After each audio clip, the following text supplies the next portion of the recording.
That's right, baby. I'm back home.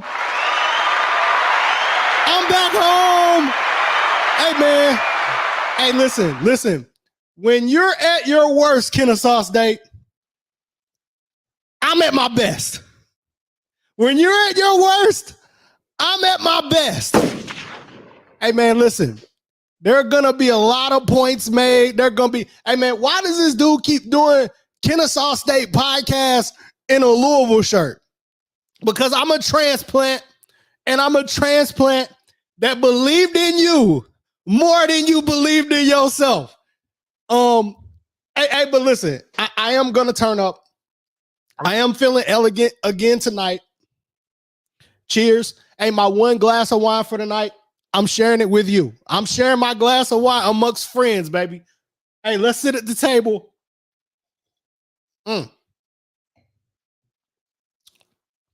Wifey made me pour more in the cup than I wanted, but it is what it is. Hey, listen, I got a lot to say, and I want to start with saying something that I think before we get into the content, just needed to be said. Okay, there's some things that needed to be said, and it's probably been needing to be said for a long time. There was a tweet that I saw from amongst the Kennesaw State media, and it said something along the lines of this. It said, I've been hearing from some people in basketball circles that Kennesaw State is a gold mine job. I've been hearing from some people that Kennesaw State is a destination job. Well, listen here, good people. I'm here to tell you that somebody was me. I'm here to tell you that I am not some people in basketball circles. That somebody has a name, and that somebody who said that Kennesaw State before Coach Abdul Rahim was hired was a destination job and a gold mine job, and that somebody was me. Hey, man, listen, I'm not going to attack it that way. Here's what I'm going to say. Kennesaw State, I'm going to take the high road. Here we go. You need media and you need fans that are connected to grassroots basketball. You need media and you need fans that are connected to grassroots basketball.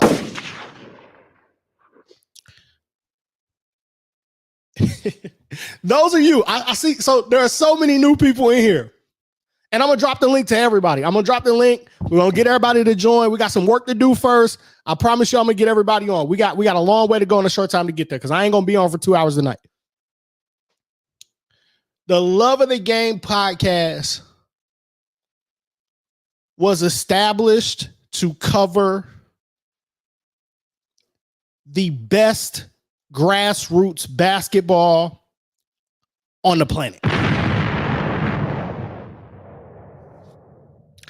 The Love of the Game podcast was established to cover the best grassroots basketball on the planet. And that just so happens to be in the state of Georgia. Oh, it's going to be a lot of gunshots in here tonight. The best grassroots basketball on the planet resides in Georgia. Before y'all, I'm going to be nice about it. Top 5 in the country. You cannot create a top 5 list of grassroots basketball in the country that does not have Georgia on that list. Let me tell you why that's important for you. What is the lifeblood of any college program? Every coach wants to have a good recruiting base in the region that they go to. So I'm going to help you answer why Georgia basketball at the college level is so poor, while at the high school level, it's at the height of the height. But you got to have media that's covering grassroots basketball to help you understand why is it that Sharife Cooper went to Auburn? Why did Isaac Okoro go to Auburn? Why did Chuma Okeke go to Auburn? Why did Jabari go to Auburn? Why not Tech? Why not Georgia? Why not State? Why did Bruce Thornton go to Ohio State and we couldn't keep him home? At what point are we going to get tired of this happening in Georgia? The same way Georgia kids are leaving Georgia is the same way Georgia coaches are leaving Georgia. We ain't ready to talk about that, though. We ain't ready to tap the conversation about how Georgia coaches aren't getting opportunity either. And I'm getting ahead of myself. We're going to come back to that. Back to Love of the Game podcast. For those of you who are new, there's some people who are new. I've been getting new follows, new DMs, right? I'm not one of these young dudes that just start watching basketball in the year 2000. I'm not that. I have a different perspective. I'm a Louisville fan. I have a different perspective. I know what you think Louisville basketball really is, depending on how long you've been watching the game, but I know what it is. Attended the university. I know what it really looks like. So I've seen empires rise and fall in this thing. So when I look at what Kennesaw State has on campus, I can tell you without a shadow of a doubt, Kennesaw State basketball can be in the Final Four. Kennesaw State basketball has everything that it needs to become a destination job. We're going to get there. We're going to get there. Okay? I promise you we're going to get there. Y'all just give me time. I got to get this out. Okay, real quick, and then I'm going to get to my guest. We already have somebody on the line. Sly, I see you, big dog. I'm going to let you in. We're going to talk a little bit. So look, Love of the Game basketball, Love of the Game podcast was established, and it was established with a crew. Okay? I can't just talk about myself because this podcast started with more than just me. It started with some of the most connected, some of the most respected guys in grassroots basketball. There were 4. Okay? There were 4. Then when we moved the podcast from just audio to video, and we connected with the most well-established, bro, we put the podcast on SUV TV.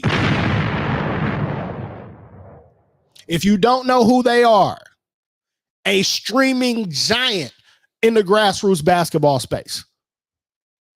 Some of the basketball that you've watched on NBA TV, some of the basketball that you've watched on NBC Sports, some of the football games that you watched, all been produced by a company right here in our backyard, SUV TV, and we were on that platform. I can't go far.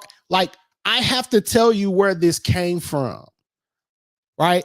I don't want you to think that I'm behind some curtain that nobody else can get behind. I run with a crew. And we still talk every day. The group chat is still good. We all good. I know y'all asking about the podcast and all this and all that. Hey, man, like, we good. Everybody's straight. We good. It's all good. But that was the start. 2 years before Kennesaw State ever made the move to get away from the flex offense and hire a new coach, that I was already saying how great and how much potential the Kennesaw State men's basketball program had. Let's get that straight. I say all that to say I wasn't running in, and I for damn sure ain't ducking now. Hey, I wasn't running in, and I ain't ducking now. Hey, man, all respect to the coaching staff that just moved on. All respect to Amir Abdur-Rahim. Coach Abdur-Rahim was a blessing and a godsend. That staff, Ben Fletcher, who is now our interim coach, deserves all the respect in the world. I don't mean by talking about other potential candidates or pushing for other potential candidates. I don't mean that in any disrespect to Ben Fletcher. So, with that being said, I lied on my tweet. I tweeted out that I was giving y'all interviews with Charlton Young, Chad Dollar, and Yasir Roseman. And I felt like that was disrespectful. Each of the guys that we name on this show as possible candidates for the job deserve their own day, including our interim head coach, Ben Fletcher. They do not deserve to be lumped in together with each other, with everyone else. Right? So I'm going to podcast every day, and we're going to cover each of these young men. Not, I guess I can't call them young men. They're a little older than me, but we're going to cover each of these guys individually and talk about the attributes and what it takes to be a head coach, because they deserve their respect and they deserve their own platform. So that's how we're going to handle that. We're going to get to that. But first, I got a special guest. There's been a lot of conversation for a lot of different reasons about this LSU versus Iowa basketball game. I watched it. I loved it. I have my own opinions, but being the great supporter of black media that I am, we went and found a guy that was at the game. Hey, man, bringing on my guy, Sly the sports guy. Sly, what up?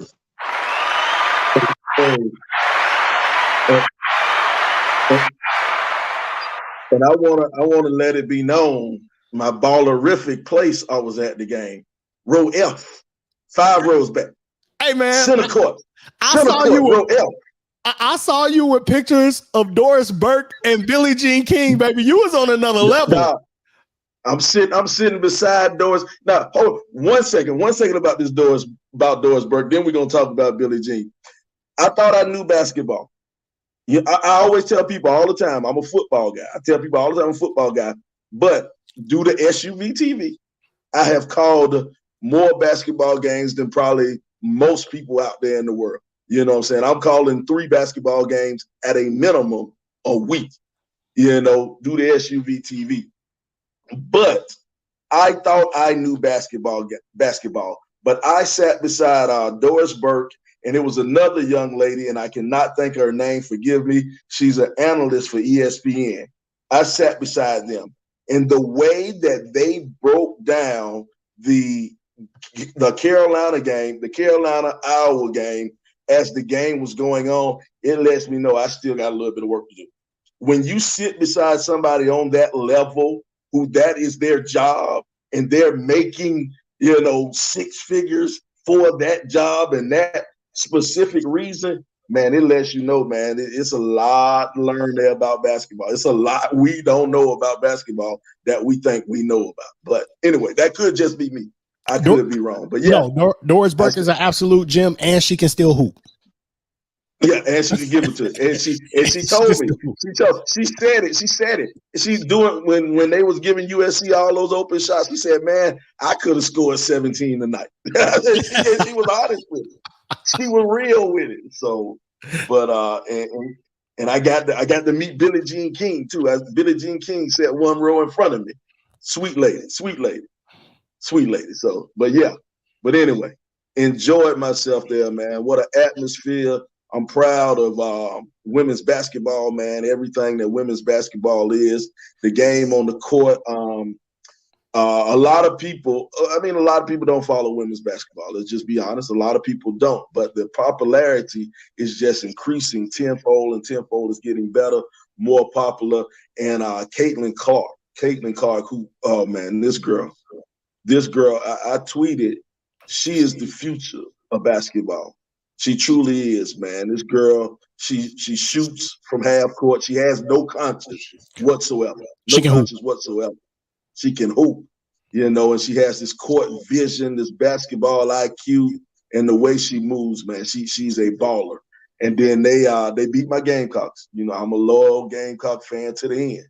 They beat the undefeated defending champ Gamecocks. And I hate to say it, I love Don. I think Don is the best coach in the land today.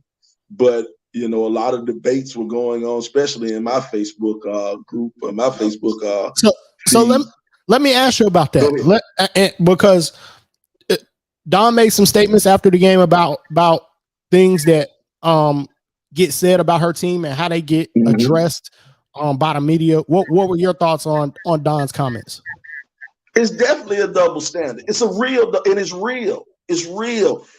When you have young Black kids, male or female, who play with emotion, if you're a white kid, you're gritty, you're a competitor, you play with emotion, you play with your heart, you leave it all out there. But that same kid, if he's Black, he's arrogant, he's boisterous, he's just an athlete, he's not a thinker, she's an athlete, she's not a thinker, she's an athlete, and those subtle ways to double talk and to hide being a bigot by saying some of those subtle words. It's out there. And the Gamecocks have been hearing it all year. Don Staley has been hearing it all year.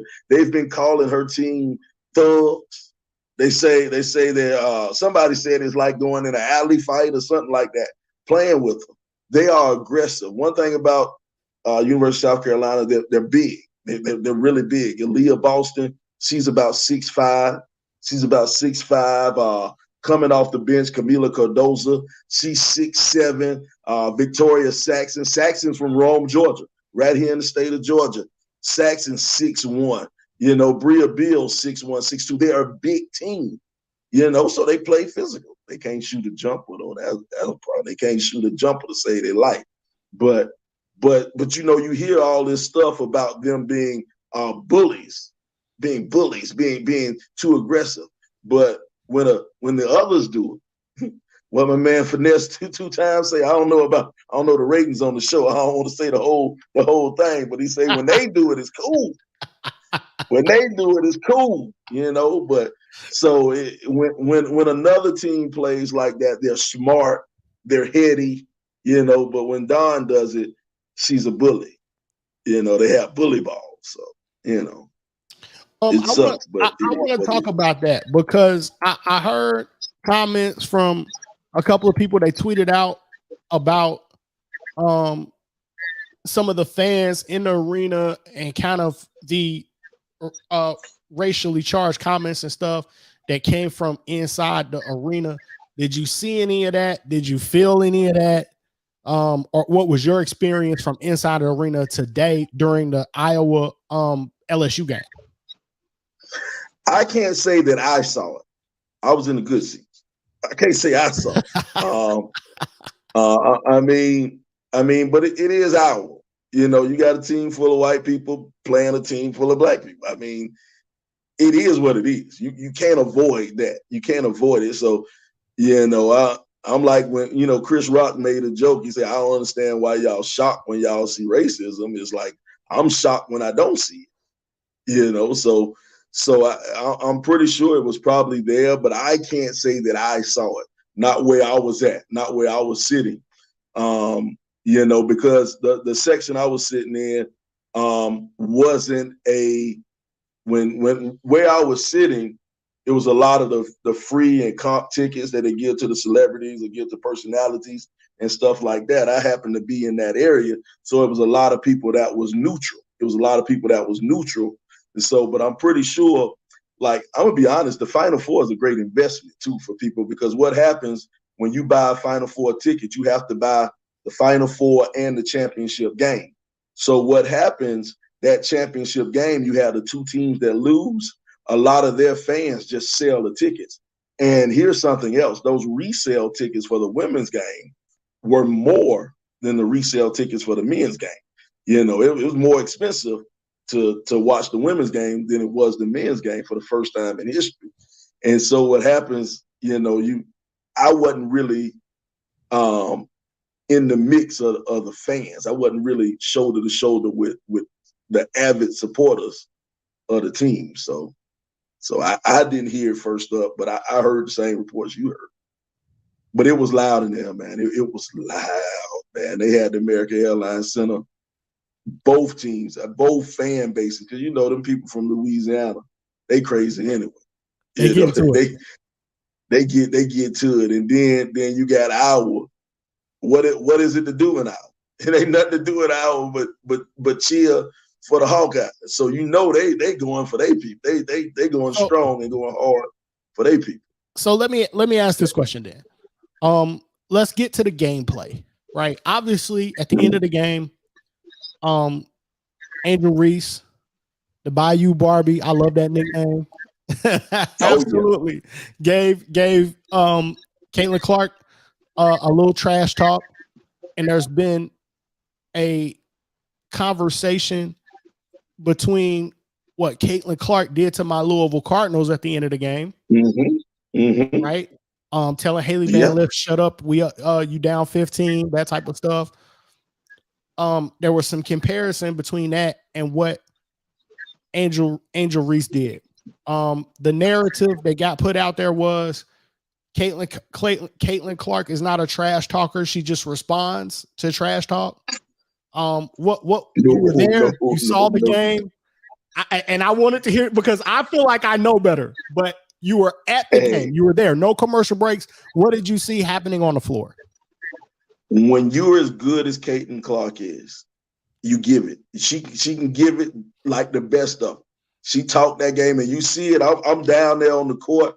You see it. You see her talking. You see her talking back and jawing back and forth. First of all, Caitlin Clark is 21.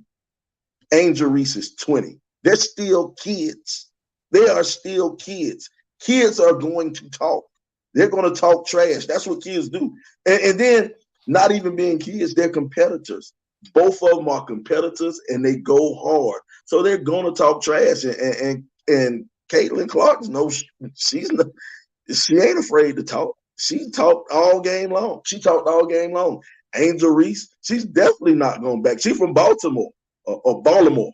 Yes, Baltimore, not Baltimore, Baltimore. So she's gonna talk too. And what you saw, Caitlin Clark has been doing that thing not only against Louisville, that's been her thing all year. As a matter of fact, it goes back to last year because John Cena shouted her out last year for doing it. So that's Caitlin Clark's, that's her move. That's her move. Angel Reese did it back to her. Angel Reese is 20 years old. She's a kid. They're going to do it. They're going to do it back to each other.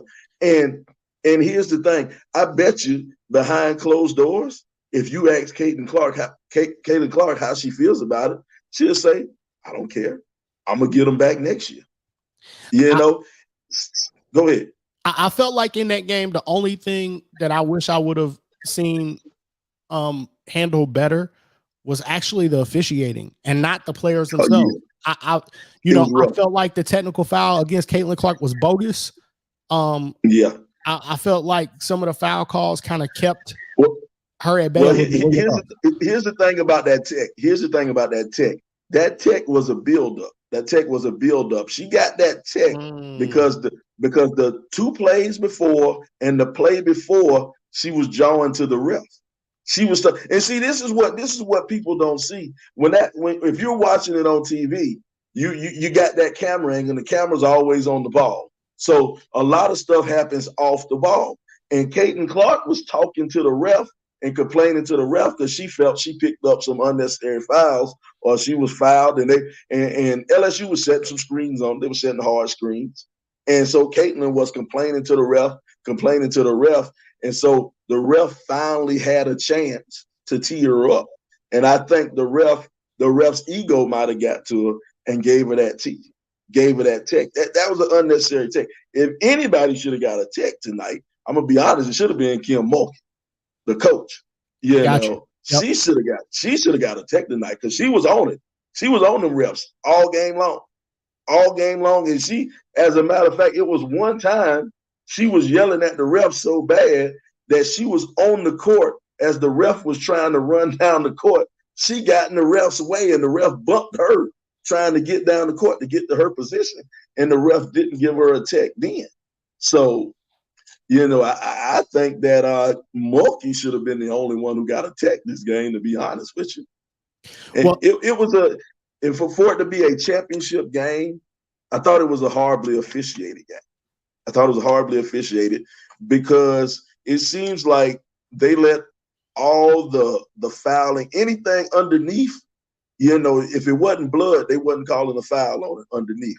But they called every tic-tac foul on the outside. So. Got you. We've seen that before from officials. I personally don't like it. GHSA refs do the same thing. I personally don't like it, especially in big games. But Sly, we definitely appreciate you coming on. By that being such a hot topic, we wanted to get it in, man. We appreciate you coming on, man. But we got to get back to the Kennesaw State news. But man, I appreciate you coming on and giving us that experience from the floor right there at that championship game. Hey, I'm about to head back down to this hotel bar. I got a hotel full of LSU fans. The free drinks is coming out tonight, man. I'm about to head on back down there. All good, big dog. Hey, man, you enjoy yourself, buddy. All right, now. All right, man. Sly the sports guy, man. Great dude. Covers women's basketball. Always has. This is not a new thing for him. Has been multiple South Carolina games during the season. Like he mentioned, was at the Final Four, right down front. So we could clear all that noise up that Caitlin Clark wasn't talking any trash during the game. Like it was just a bogus attempt at a narrative, man. But we had to clear it up. It is what it is. So, hey, let's get back to it. I'm going to play an interview from the man, Chad Dollar. I had an opportunity to interview Chad Dollar. Dollar Bill.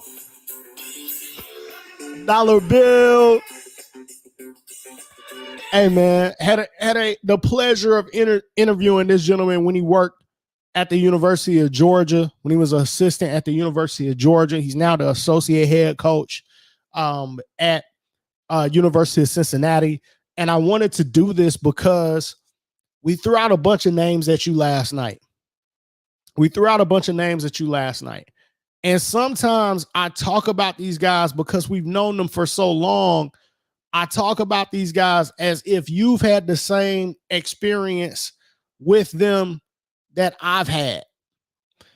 And there could have been some people listening last night that just kind of shrugged their shoulders and said, well, who the heck is Chad Dollar? I want to clear that up because, number one, when it comes to Georgia basketball, you'll be hard pressed to find a family that is more ingrained with the basketball in Georgia or is giving up more for the growth of basketball in Georgia than the Dollar family. That's number one.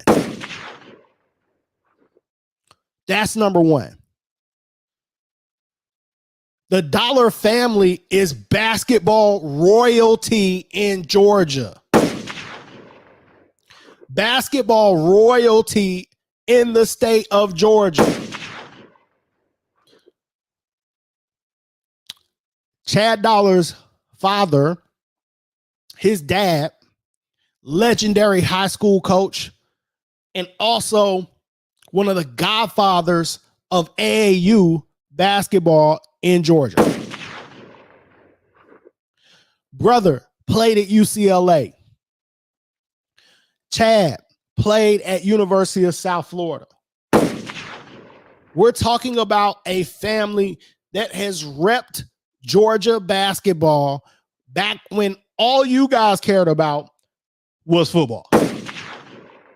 Rep Georgia basketball and pushed us to new heights and moved us to circles that we could only dream of being in. That Dollar name deserves a lot of respect.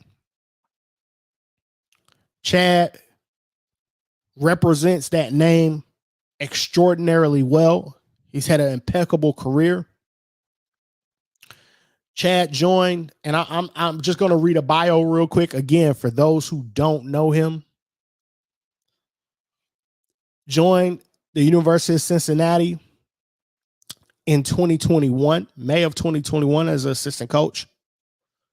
Quickly promoted to the associate head coach in September of 2022. There's a larger conversation to be had about this associate head coach title and why all of a sudden so many guys are getting it. It's because they deserve it. And people are realizing, and I'm just going to keep it a buck. And there's whole nother conversation to be had about African-American assistant coaches and their road to attempt to become head coaches. I'm not even going to go there. I don't want anything to take any light away from Chad Dollar because tonight is his night. Tomorrow, I'm going to do another one. The next day, I'm going to do another one, and we'll get down our list. But tonight belongs totally and solely to Chad Dollar. So joined the staff at University of Cincinnati in May 2021, was promoted to the associate head coach in September 2022. Spent the 3 previous seasons before that working for the Georgia Bulldogs under Tom Crean, recruited the #1 overall draft pick, Anthony Edwards, to go play at the University of Georgia. Gotta drop a bomb when you recruit the #1 player in the country to stay in Georgia. That requires a bomb. Not only that, KD Johnson, who's now at Auburn, Chad Dollar recruit. and this one thing is important. I don't want y'all to miss this.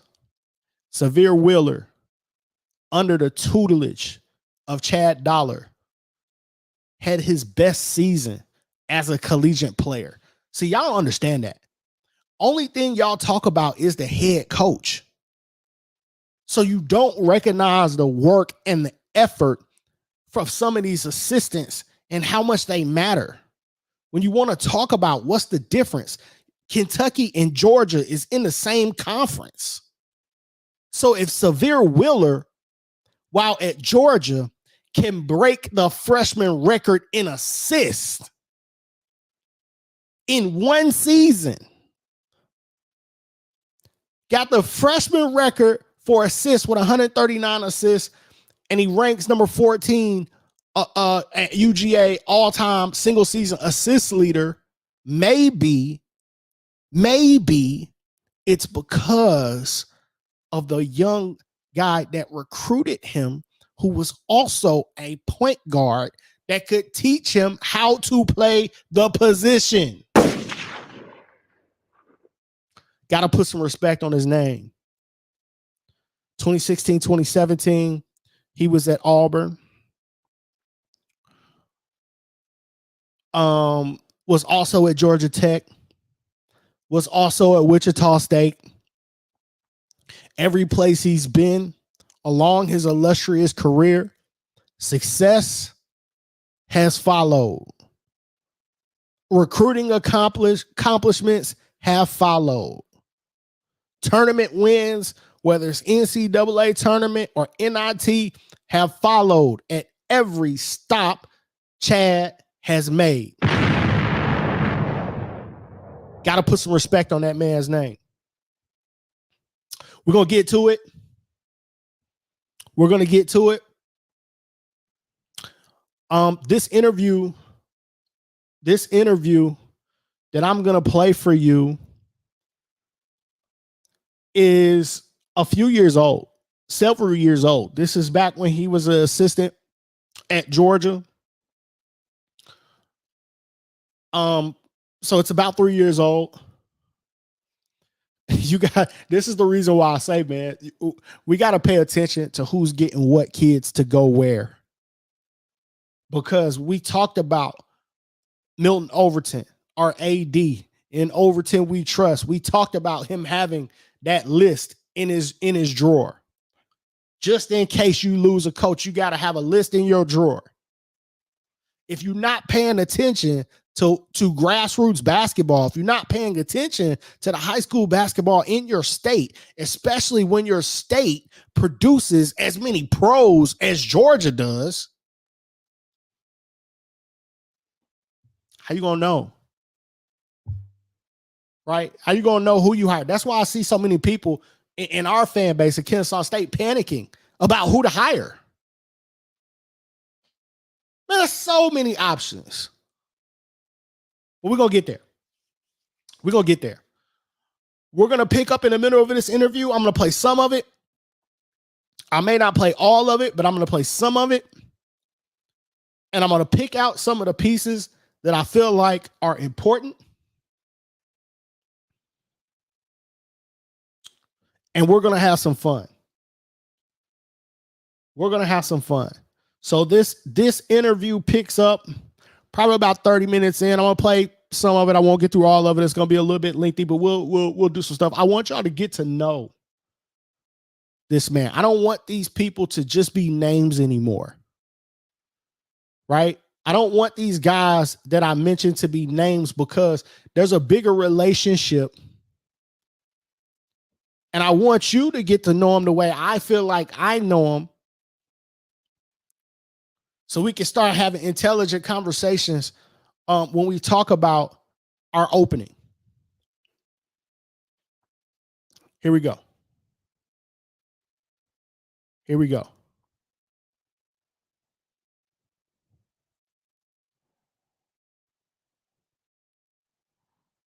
Let me get this now. I want to make him bigger. Look at this, man. This looked like a head coach. Let's get to the interview. you know, when you get in league play, everybody knows everybody. There's more scouting involved. You probably recruited some of the guys on the other team because you're in the same region primarily. And so every possession counts.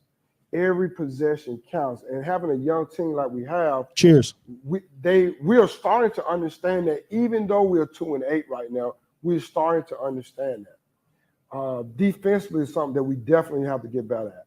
And we are going to get better at that. One thing that Coach talked about last night when he was in the office is, like you said, making sure we take that first step, that first dribble, making sure on that first dribble we step in, stand, keeping our bodies in front of guys. And a lot of times when you have a young team, quite frankly, when they're not accustomed to playing defense like that. Mm-hmm. They are used to scoring, used to making assists. They're not used to making that extra effort on defense. And that's Hey, listen. I just want y'all to understand something. Nobody wants to listen to anybody talk about defense because they feel like it's boring. Do we realize that we didn't make the NCAA tournament at Kennesaw State until Brandon Stroud won Defensive Player of the Year? Let me blow that back.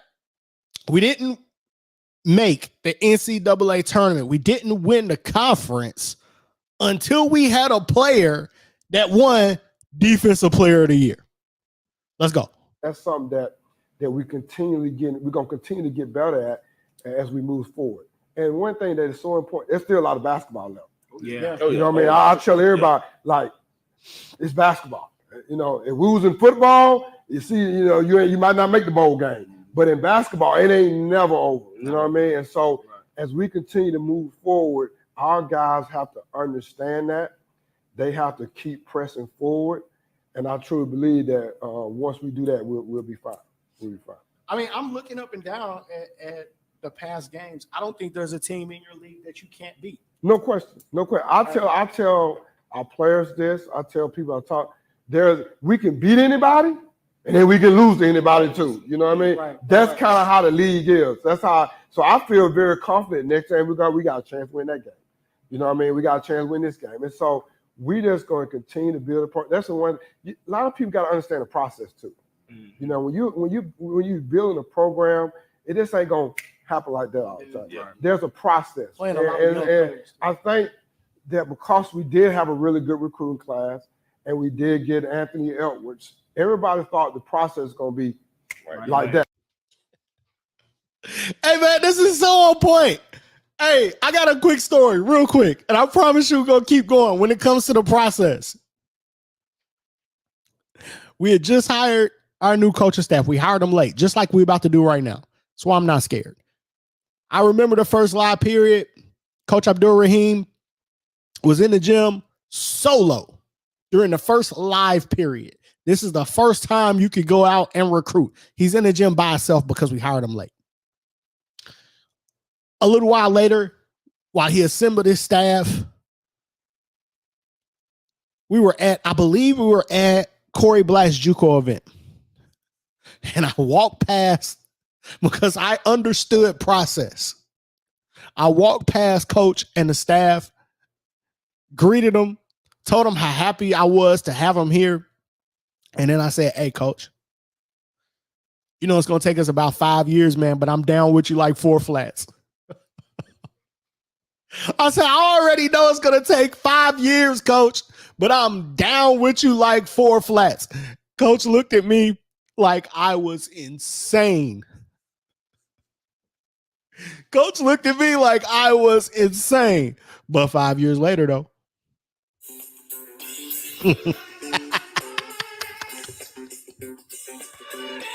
Hey, man, it's always a process to winning. Nothing is instant. When we got Stroud and Youngblood, everybody thought it was supposed to immediately happen. Immediately. It's never how it works. Yeah. And it's just not going to be like that. You look at other teams in the league that are being successful right now, the Auburns, the Tennessees, they had a process. You know what I mean? Yeah. And so we're going through that process right now, and I feel very confident we'll be fine. I think, too, that people are not realizing you guys lost a first rounder. Yeah. Nick Claxton. Yes, no doubt. And no doubt. Put him on that team. That's what I'm saying. Yeah. Like with the Yeah. problems, sometimes you guys, I feel like I watched, and it's like you play good defense. I feel like I watched a couple of possessions where against Kentucky, you play good defense, you force a tough shot, and they just get an offensive rebound. Yeah, no, I agree. And that, see, Nick was able last year he was able to block a lot of shots, make up for mistakes. He was able to rebound. He was our leading rebounder. And so, yes, missing him really hurt. Nick Claxton was a first rounder, by the way.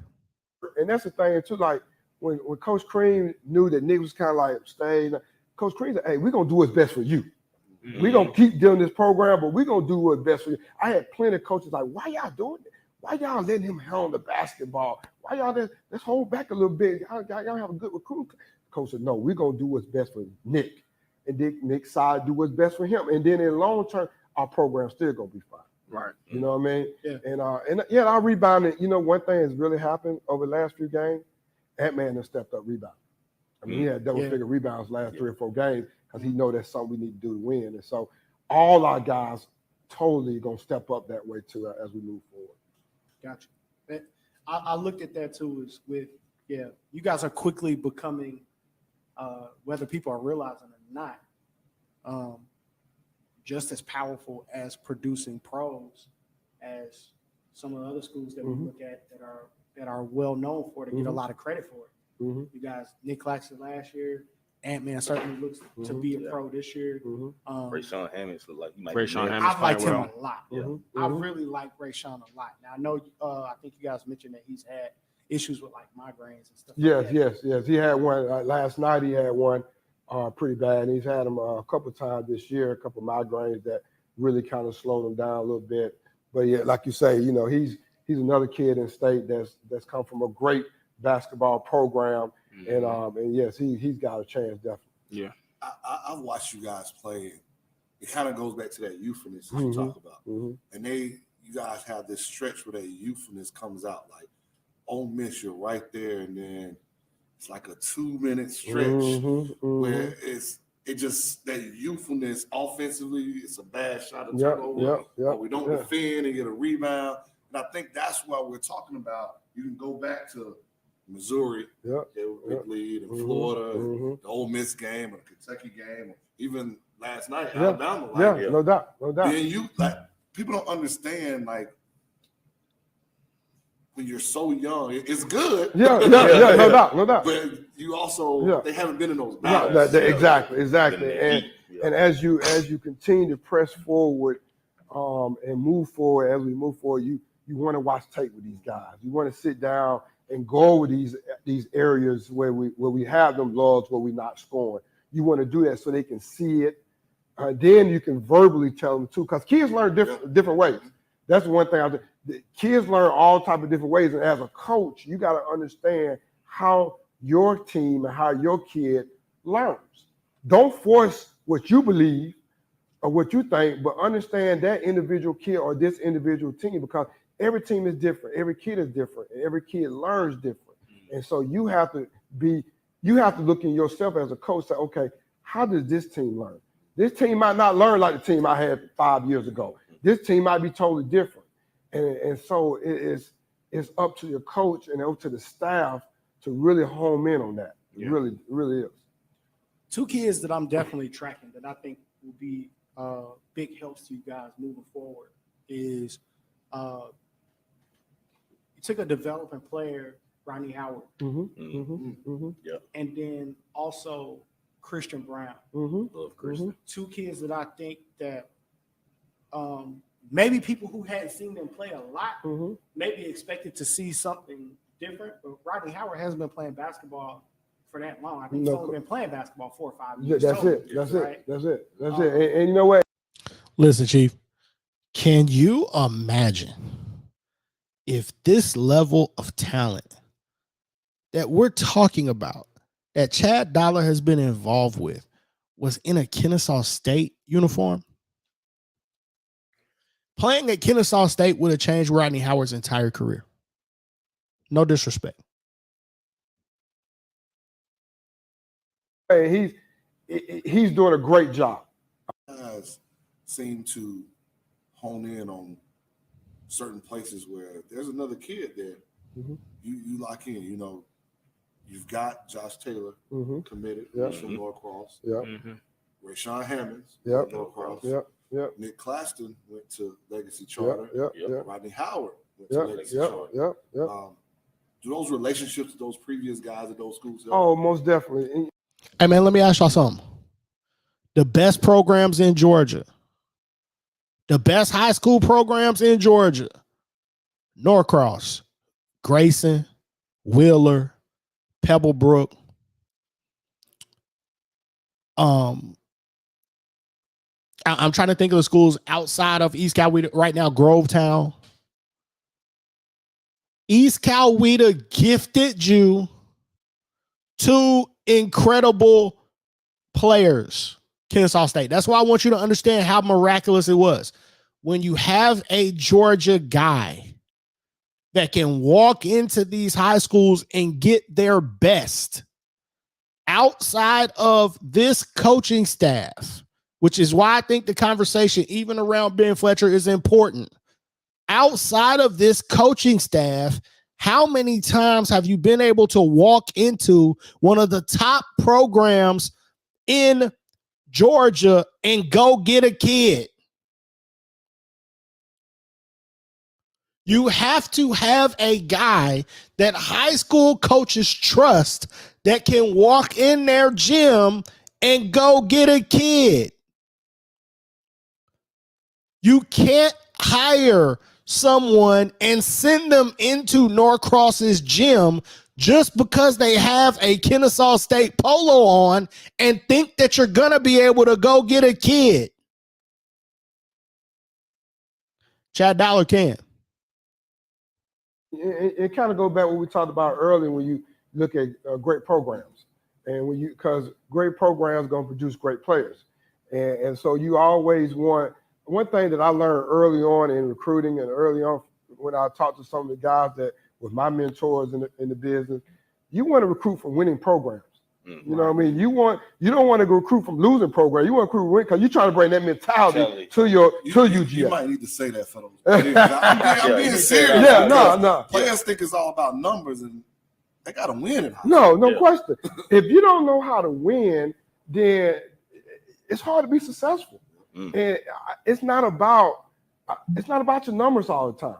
I mean, I'm going to a program that I know they know how to work, that they know how to develop, and have some type of intelligence going on with teaching and stuff like that. And a kid might be there, might average 8 points a game. You might have another program, a kid might average 20, and he don't even know how to play basketball. You know what I mean? I'm looking at a kid that know how to play basketball. Right. And that's something like we talked about it last night. We want some intelligent basketball players in our program, and so that's something that we're looking at when you look at these programs. Kids get caught up in numbers and all that. Don't do that. Don't do that. Make sure you get somewhere where you're gonna develop. Somebody gonna teach you, and you can you'll be successful that way. Coach, I'm looking at your remaining schedule. And like you mentioned, all very. Then taking the next game and just moving forward. I'm skipping forward because we don't want to hear about the Georgia stuff. You got a big win of the day. Big win of the day. White floor, like this is it's real. In today's basketball, you don't see a lot of attacking little point guards the way that he attacks. Yeah. What has it been like coaching him, and then what things are you trying to put into him as you guys get ready for the tournament? The thing, his dad, man, is instilled a really good basketball IQ mentality when his dad coached. Now, listen, this right here is important. He's talking about Severe Wheeler.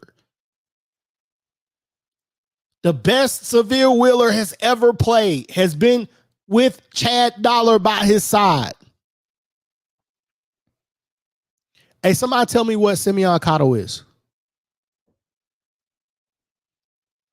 Somebody tell me what Terrell Burton is, who's still on the roster, if I'm not mistaken, has a COVID year. Somebody tell me what they are.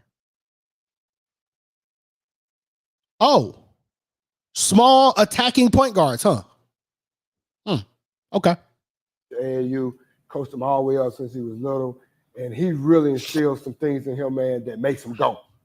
And my job and our job at Georgia is to try to enhance what he's already instilled in him. And his attacking mentality, his love for the game, and the way he distributes the ball and the way he does things is just, it's going to be really good for Georgia as we move now and as we move forward. I would never forget on his visit, he said something to me that really stuck to me. Coming from another area to Georgia, he told some of the guys that was already committed, I'm here to help y'all. When he said, I knew I wanted him, but when he said that, I really wanted him there because you just don't hear that from kids. Most definitely. You know what I mean? He said, I'm here to help y'all. You know, because he was one of the last ones that we got committed. And he said that to some of the guys there. And I was like, man, that is a true point guard. You know what I mean? And so he's going to continue to get better. I mean, he's shooting the ball a lot better now as we move forward, which is good. And that always happens, the speed of the game, things of that nature. He's shooting the ball. So now once he even get that, then with his speed and quickness, I mean, he's going to be really good for us now and as we continue to move forward. With you being a point guard and having the success that you had playing that position, do you find yourself kind of gravitating? Yeah, I do. I wasn't as quick as he was. I wish I was, but I tell you one guy used to go by. He was on this. I used to go by CY all the time. Put that in the book right there. We're gonna go 1-on-1 right now. Man, the car just done house. Just playing. But no, he CY way better than me. But no. I love this right here.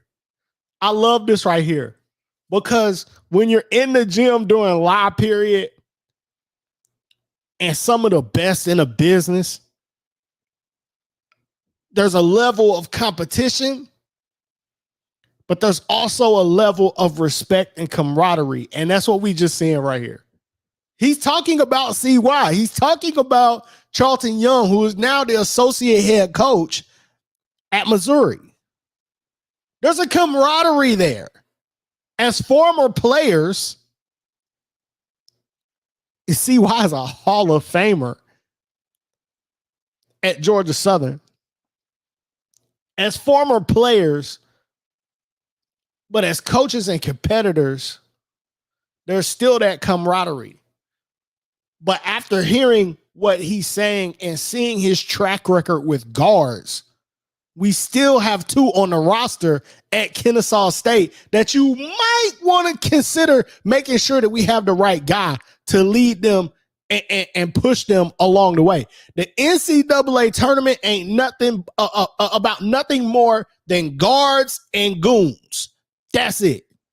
I do. And we have another guy on our staff, John Linehan, that played at Providence, all-time leader in steals in NCAA history. So I mean, so we got some guys that know the game. And see, a lot of times, you know, I love recruiting now. Don't get me wrong, I love recruiting. I love getting out, meeting people, going to game. Ain't nothing like a great high school game to me. I mean, I love it. I mean, I sit up on the sideline. I get into it. You know, I really do. Hey, listen, I know what you're afraid of, Kennesaw State. You're afraid of going back to the projects.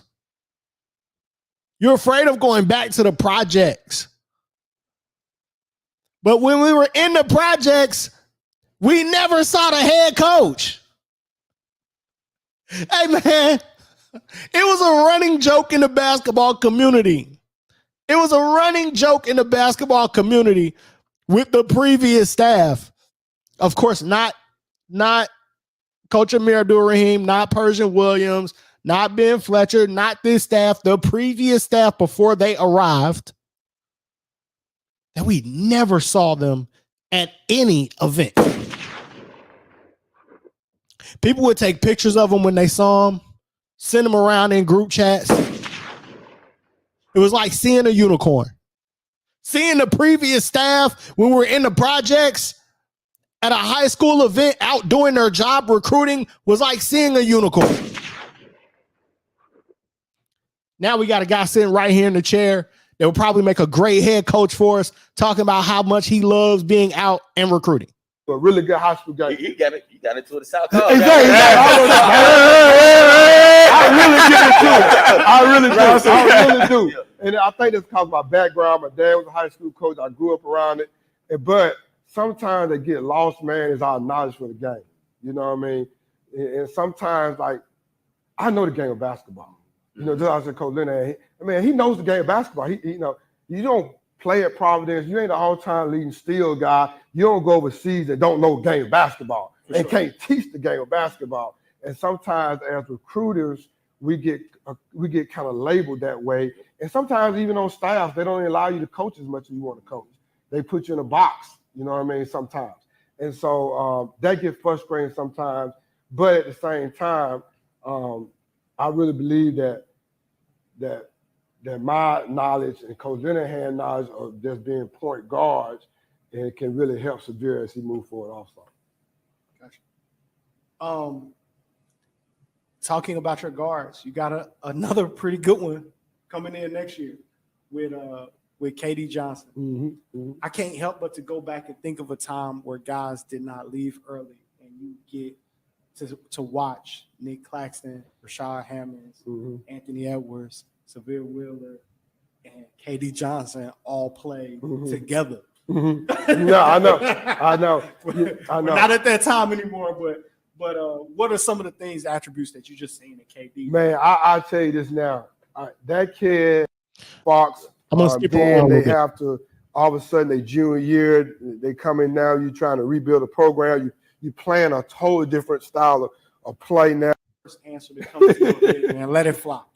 You ready? You sure? Oh, really? What is the difference in coaching on the flats than it is in Athens? Oh!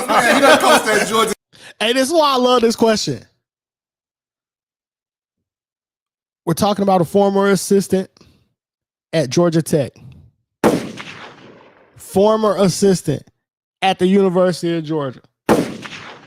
Now the associate head coach at the University of Cincinnati.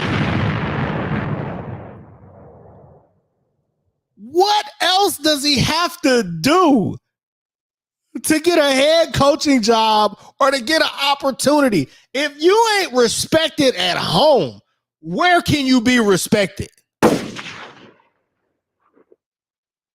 If you can't get the respect at home, are we going to let another hometown guy get away? Are we going to let... I'm going to get upset. Come on, let's go. I'm going to get upset. Ain't nothing like the G. I'll tell you right now, you go anywhere to see the G. Yeah. Ain't nothing like the G. That's the biggest difference. The G is everywhere.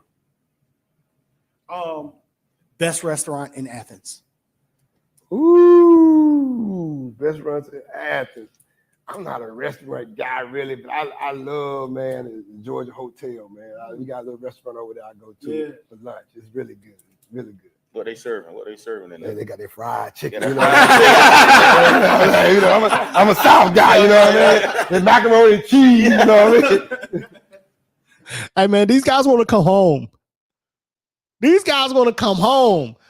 I made some jokes about y'all said yesterday being in Bloomington, Indiana, and not being able to get Waffle House, man. Hey, man, I don't know if you've been to Cincinnati. Does that sound like a guy that want to be eating at Skyline Chili? Does that sound like a coach that want to be eating at Skyline Chili? I think not, man. Come on, bro. I love it. Best player you've ever seen in person.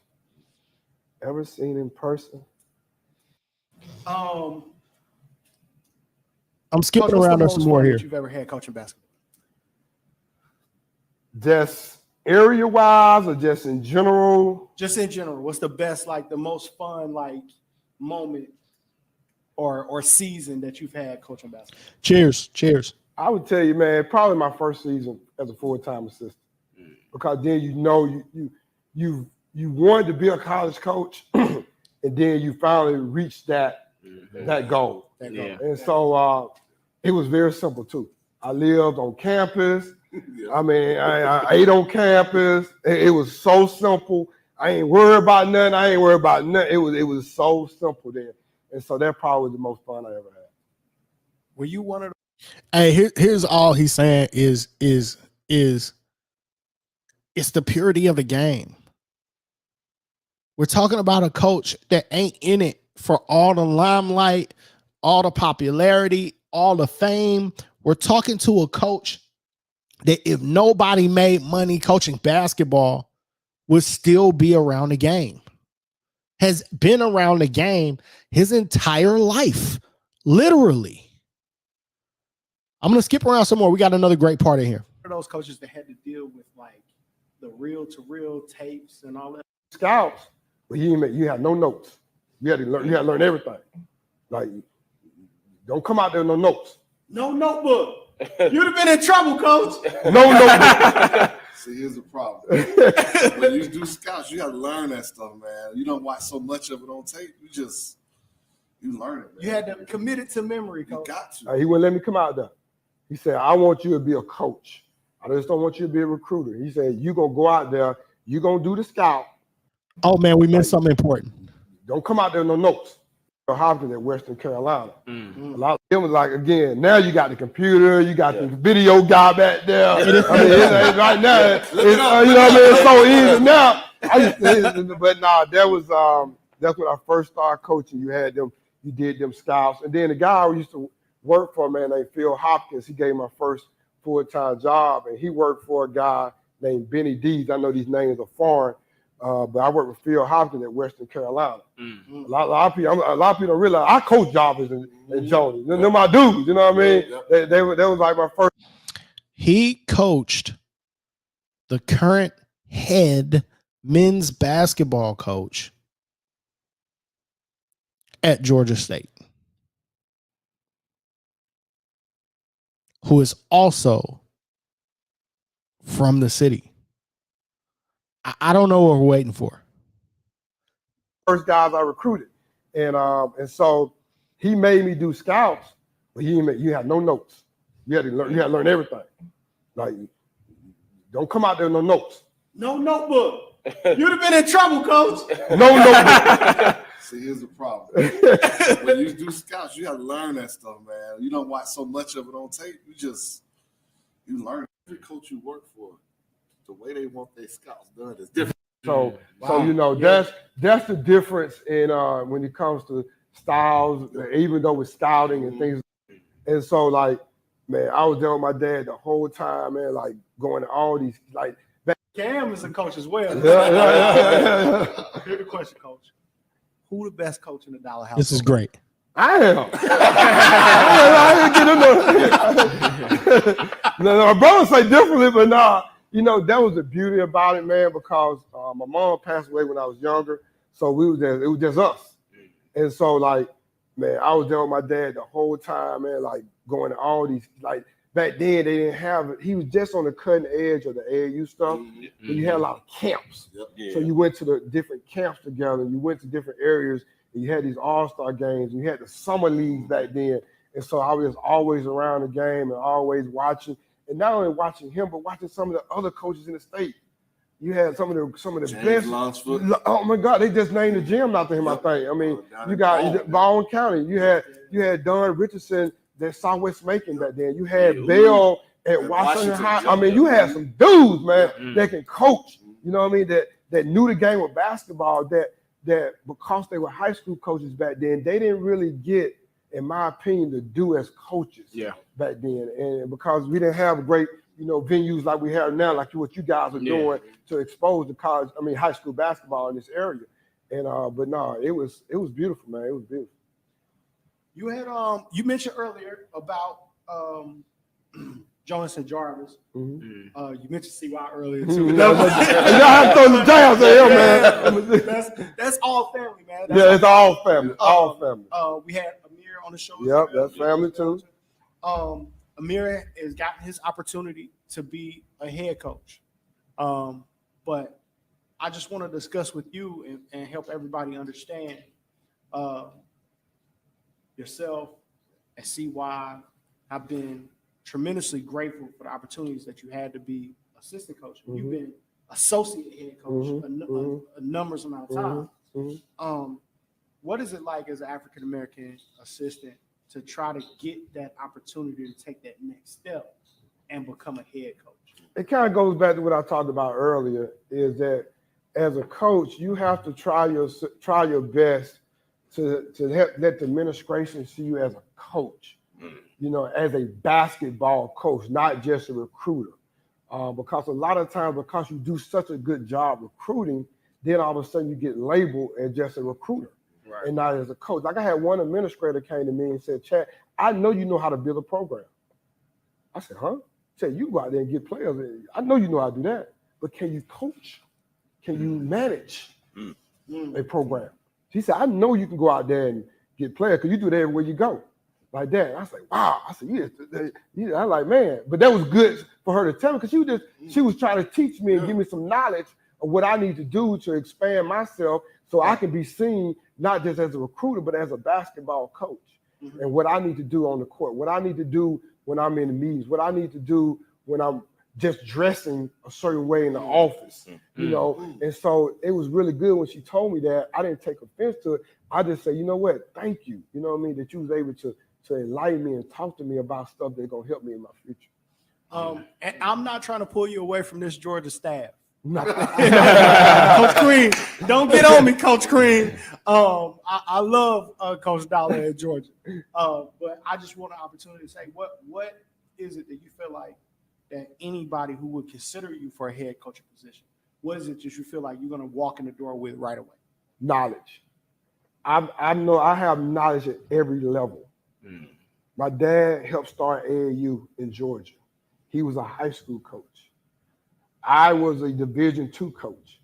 I was a low Division I coach. I was a mid-major coach. I was a high major coach. I've seen it all. I've helped build programs at all different levels. And so that's the knowledge that I bring to any type of university, just the knowledge of knowing how to build a program. And every program, every university is different. You see, that's the thing that a lot of people, like the way I might build a program A, I might not build the same way in program B.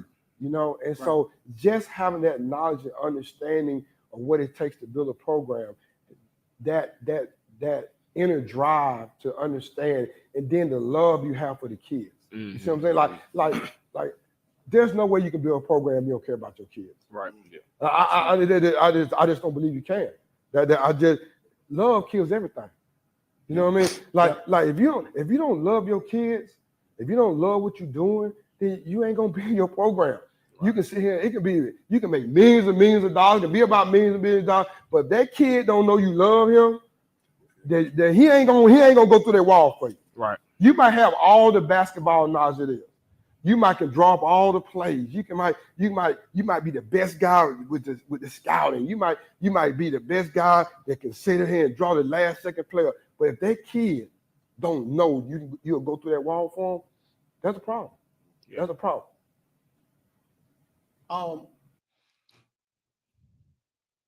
Hey man, listen, I'm gonna stop it right there. Shout out to SUV TV. We made noise.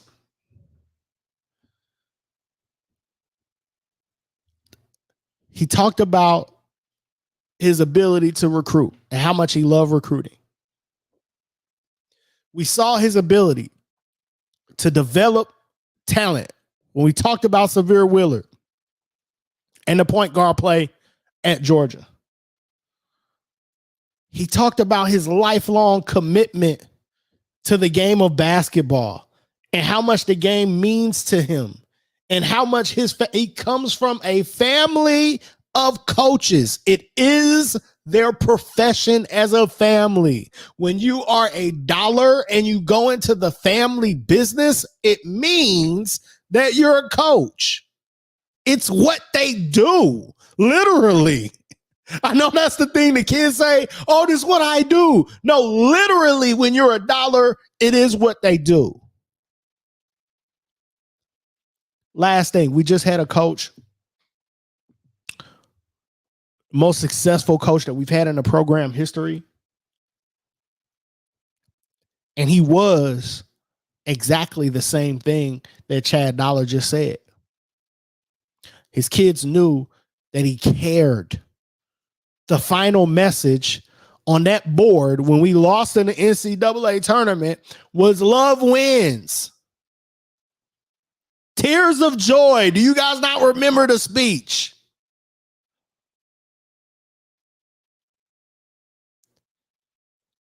Coached at every level.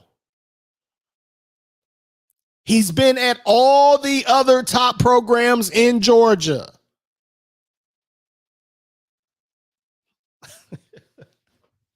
Come on, man. Come on, man. Okay, I'm going to have some fun right quick.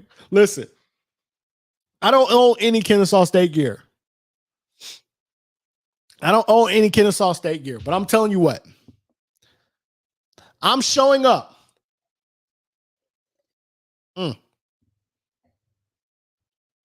That's good. I'm showing up at the press conference. Black Kennesaw State shorts. Yellow Kennesaw State shirt.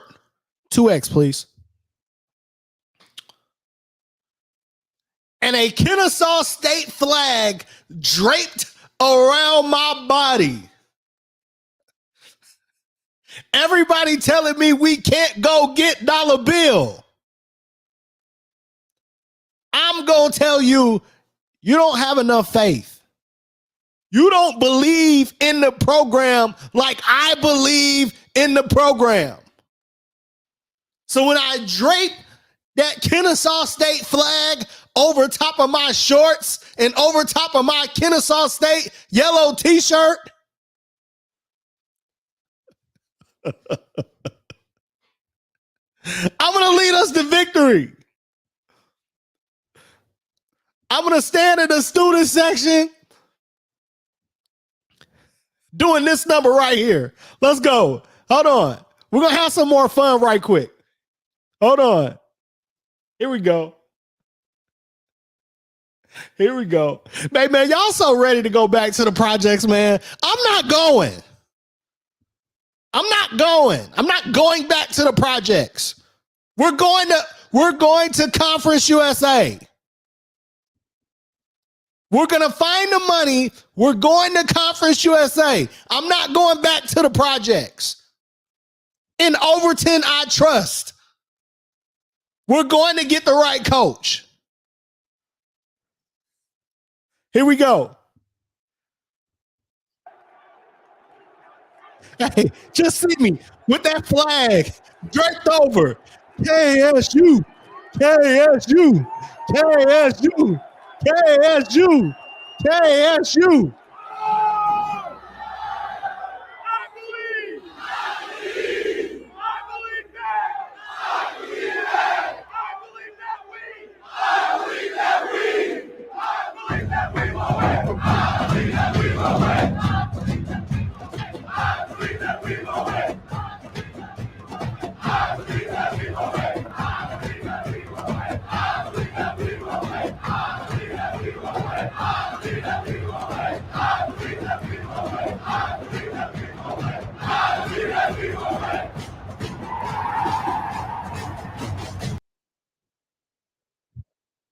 Hey, man, the problem is y'all don't believe enough. The problem is y'all don't believe enough. The problem is we got a chant song that talks about not wanting to go to war, and y'all ain't ready to fight for it. Immediately stop calling me with these death text messages and these phone calls deep in depression. We're going forward. We're going forward. I'm not going back to the projects. You don't want to go to war. I'm going to war.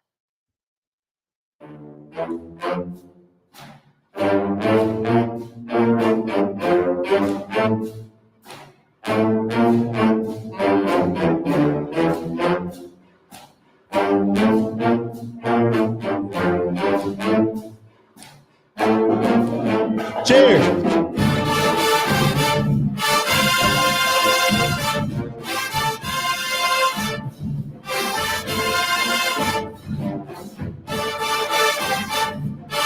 I'm gonna act a fool. This press conference, I'm getting my shit off.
Hey, listen, man. I appreciate y'all sticking with me tonight. Listen, all the Kennesaw stay faithful. I do got to tell you this. Listen, we're not one of those programs anymore that people don't want to go to.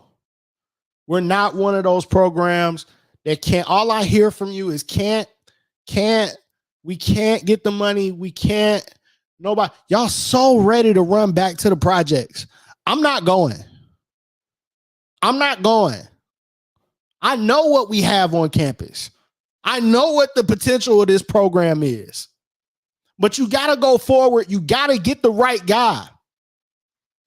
Over the next 5 days, we're going to see what our options are. I'm going to show you what some of the options are. High quality coaches, including our interim head coach. Can't be forgotten. But you can't lay down. You got to stop laying down so fast.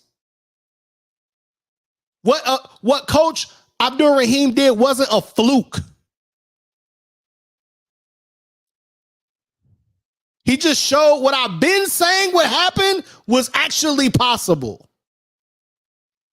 He's not the only one that can do that. He proved that it was real. It's still real. In Overton, we trust. Good night, bro.